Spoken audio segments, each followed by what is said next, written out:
Hi Leute, heute reduzieren wir die Motorleistung einer Harley-Davidson. Hierzu verwenden wir unseren patentierten 3P-Limiter für 35 kW.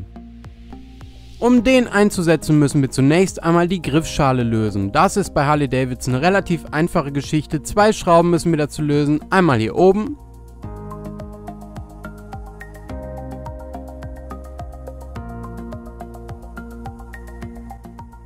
Und dann hier unten noch eine zweite.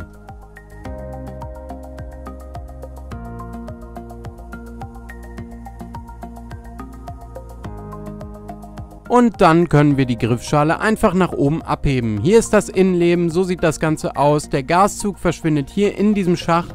Und in diesen Schacht legen wir jetzt auch unseren Limiter ein. Und zwar so, dass die Schrift nach außen zeigt.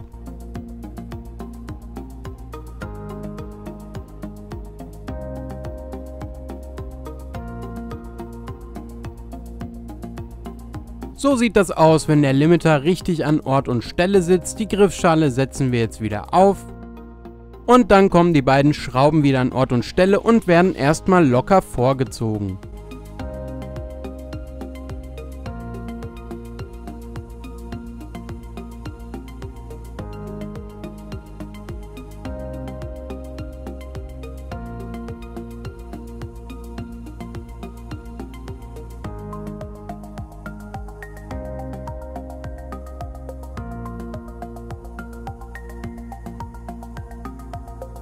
Hinterher natürlich das Ganze noch einmal ordentlich festziehen und dann überprüfen wir, ob das Gas freigängig ist. Das ist der Fall und somit ist der Limiter montiert und das Motorrad erfolgreich auf 35 kW gedrosselt. Mit diesem Drosselsatz liefern wir ein Teilegutachten, damit begebt ihr euch zu einer Prüforganisation, dem TÜV zum Beispiel, und lasst euch die technische Änderung bescheinigen. Wir wünschen allzeit gute Fahrt!